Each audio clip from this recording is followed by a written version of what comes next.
Pak Kiai, saya sudah 4 kali mencari orang yang tidak bisa menjaga amanah sehingga rumah makan dan perusahaanku hampir saja oleng. Mohon pencerahan bagaimana cari orang yang bisa menjaga amanah. Ibnu Sina, Ibu Sina adalah seorang tabib. Adanya dokter karena lantaran ada Ibnu Sina. Ditanyalah penyakit yang paling besar itu apa? Panik. Penyakit yang paling besar adalah apa? Panik. Sehingga kepanikanmu yang tadi punya hutang, kamu panik nggak bisa lunas, maka tidak akan bisa lunas. Tapi kalau kamu optimis bisa, maka kamu bisa lunas. Karena berdasarkan firman Allah yang dia diskusi, Allah itu bagaimana prasangkaannya. Paham? Harun ar-Rasyid bertanya kepada Imam Basra, wahai Imam Basra, saya ingin mengangkat seseorang untuk jadi staf kerajaanku. Bagaimana aku memilih orang itu agar amanah?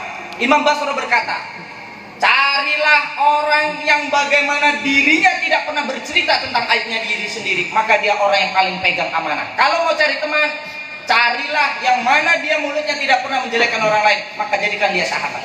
Kalau tidak, maka tidak perlu kalian cari sahabat, bersahabatlah pada diri sendiri. Paham?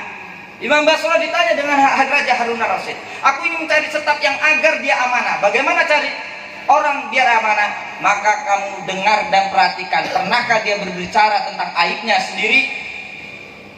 Kalau saya baru kenal, maka tanyakan keluarganya, bagaimana latar belakangnya. Kalau dia bercerita tentang keburukan, maka hindarkan.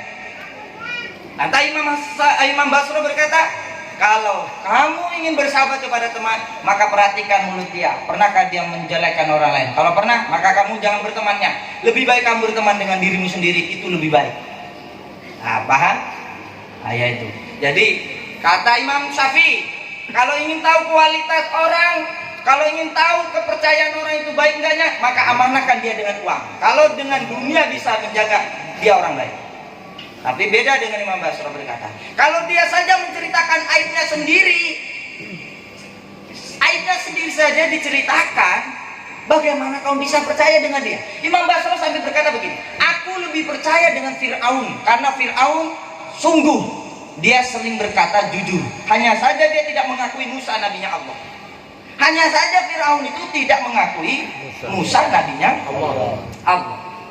Dan Fir'aun adalah seorang raja yang ngalah dengan istrinya. Kenapa? Fir'aun berkata, kalau ada anak laki yang lahir, maka bunuh semuanya. Dibunuh. Ketika Sayyidatina Asia, istrinya Fir'aun, melihat seorang bayi yang kanyut neng ledeng, kanyut neng sungai ini, di dalam kok, bayi ini mirip Kang Aden. Nah, akhirnya imut bunyil gitu. Akhirnya kata Sayyidatina Asia, istrinya Fir'aun, Kang, kita nih seneng kayak bayiku diurus baik. Kata Fir'aun, di dalam demen. Waktu itu memang banten. Di dalam, dilihat dulu. Laki apa perempuan? Kalau laki maka bunuh. Kata Fir'aun. Maka dilihatlah bayi ini. Oh laki, bunuh. Kata istrinya, jangan, aku suka. Apa? Fir'aun bilang, karena kamu suka, maka aku menerimanya. Uruslah dia. Siapa sang ngalah toh? Fir'aun. Lah kuwi sapa? Sugih enggak ngalani istri. Maka dari ini pulang dari sekarang ngalah ya. Ngalah ya. Percaya camil ya. Dan Imam Basra sambil berkata begini. Kalau Imam Basra begini berkata, nek misal apa nih? Seandainya, andai kata saya hidup di zaman Fir'aun dengan sejarah yang ku tahu, maka aku lebih percaya kepada Fir'aun daripada seorang yang menceritakan aibnya sendiri, karena lebih berbahaya berteman dengannya. Kalau ada di antara kamu, teman kita, sahabat, keluarga, ada yang suka bercerita tentang aibnya sendiri, maka perhatikan dia, maka tegur dia, maka luruskan dia. Kalau tidak mau, kamu jangan berteman dengannya, karena akan lebih membahayakan diri kamu. Pasti orang itu bahaya. Loh, ini ulama min auliya ini pasti bahaya orang. Lantas bagaimana? Tegurlah teman itu. Jangan, ini nggak baik, ini nggak bagus. Apa untungnya kamu cerita itu? Apa manfaatnya kamu bercerita? Oh gini. Tak ada dalil yang baik satupun bercerita tentang aibnya sendiri. Kalau ada maka tegur. Kalau teman, kalau memang tidak ada, lebih baik kamu berteman dengan dirimu sendiri daripada berteman dengan orang yang menceritakan aib. Itu lebih bahaya. Karena apa? Nular. Kamu akan ikut nular juga. Suamimu akan ditular, terus anak keturunanmu di luar. Maka kata Imam Basra, saya lebih percaya Fir'aun, karena Fir'aun bisa menjaga aibnya. Cuma satu saja Fir'aun, tidak mau mengakui Nabi Musa nabinya Allah. Perhatikan ya, ayo kita introspeksi yuk. Kalau ada diri kita kurang baik, perbaiki diri. Tapi orang yang paling buruk kata Rasulullah SAW, ini saya kutip tasawufnya Gus Baha. Gus Baha sampai bilang begini, Gus Baha itu 2 perkara. Tapi saya tahunya dapat 3. Gus Baha itu dua begini, ada dosa yang nggak bisa diampuni walaupun dengan sujud di Ka'bah sampai ratusan tahun. 2 hal kata Gus Baha. Tapi yang saya ketahui ada 3. Bukan saya membantah Gus Baha. Ya saya itu Gus Baha yang lebih paham dari itu. Tapi kan pelajaran kita ada lagi. Oh rupanya apa kata Gus Baha? Yaitu bercerita tentang aibnya sendiri. Itu dosa yang nggak bisa diampuni. Paham? Yang kedua tentang fitnah. Fitnah itu di Gus Baha mengambil kisah dari Habib Umar bin Hafid. Fitnah itu seperti debu. Kalau sudah debu menyebar kemana-mana, misal Maulana ini memfitnah saya, dia minta maaf kepada saya, belum kelar, belum selesai dosa ini. Walaupun saya maafkan, dosa dia belum selesai. Maka orang-orang yang mendengar dari cerita Maulana sana sini sana ini akhirnya bertaburan kemana-mana. Ini jadi pahala jariah buat saya, Maulana yang memfitnah jadi dosa jariah buat Maulana. Maka kata Imam Hasan Bisri, orang yang paling nikmat saat dapat fitnah, pahalanya nah, paham ya? Dia haji kita dapat pahala, dia umroh kita dapat pahala, dia baca Quran kita dapat pahala, paling enak. Maka dikatakan Syekh Abu Hasan Sadzali, tidaklah diangkatnya seorang itu menjadi wali kecuali dia fitnahnya besar.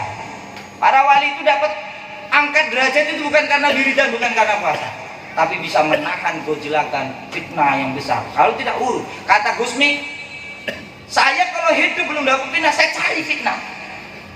Tapi itu kelas bukan kelas kita ya. Gusmi itu tahu Gusmi? Min auliyaillah, Pelusuh, Jawa. Nah, itu kalau belum dapat fitnah, beliau cari fitnah ke apa itu? Diskotik. Manggil perempuan 10, panggil. Orang kan mikirnya, kiai kok brengsek, cira kan brengsek. Maksud Gusmi, janganlah semua kamu tuduh orang yang tempat pelacuran itu buruk, orang yang di masjid itu baik. Paham? Nyatanya ada banyak kisah seorang ulama besar yang pemegang masjid agung besar masuk neraka cuma karena kucing. Lepas pengimaman diisingin, kesel kiai, setan di kucing, ngising tempat pengimaman, dijejek lah. Ketika menrobuka, pas dia mau jawab Allah, dicakar dengan kucing. Belum apa nih kucing iking gebuk kita? Kamu orang paham bahasa? Nah, sayang nih semua makhluk yang di bumi. Bisa jadi kamu lagi minum ya, di sini ada semut. Kamu masuk apa ada semut? Kamu angkat. Bisa jadi kamu ke neraka, diangkat juga dengan semut. Kamu ke neraka nih, bisa ke neraka. Kamu dulu pernah minum tapi tiba-tiba ngeliat semut udah mati, kamu angkat taruh ke daratan. Bisa jadi kamu pas ke neraka diangkat juga dengan semut, ditaruh yang lebih dalam.